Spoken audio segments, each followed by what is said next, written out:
இப்ப நீங்க சொன்ன விஷயம் வந்து எல்லா மிதுன ராசிக்காரர்களுக்குமே நடக்குமா சார்? மிதுன ராசிக்காரர்களுக்கு அவர்களுடைய லக்னத்தை பொறுத்து நடக்கும். அதை விட முக்கியமான விஷயம் என்னன்னு கேட்டீங்கன்னா, மிதுன ராசிக்காரர்களுக்கு கண்ணுக்கு தெரிந்த எதிரி அப்படின்னு சொல்லக்கூடியது செவ்வாய் பகவானால நடக்கும் அப்படின்னு சொல்லுவாங்க.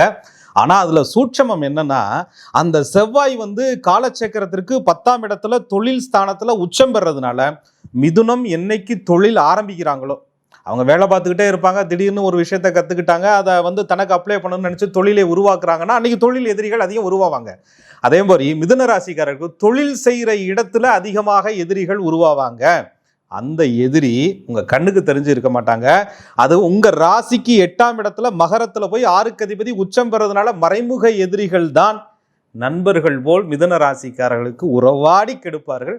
அந்த மறைமுக எதிரியை மிதுன ராசிக்காரர்கள் கண்டுபிடிச்சிட்டாங்க அப்படின்னு சொன்னாலும் அந்த எதிரிகளுடைய பலத்தை மிதுன ராசிக்காரர்கள் கட்டுப்படுத்தணும். எதிரியினுடைய தாக்கத்திலிருந்து தப்பித்து இவர்களுடைய வாழ்க்கையில ஒரு அசைக்க முடியாத உச்சத்திற்கு தொழிலையும் வாழ்க்கையிலையும் மிதுன ராசிக்காரர்கள் போகணும்னு சொன்னா லக்னாதிபதி பலமாக இருந்தால் மட்டும்தான் மிதுன ராசிக்காரர்கள் அந்த எதிரியை ஜெயிக்க முடியும்.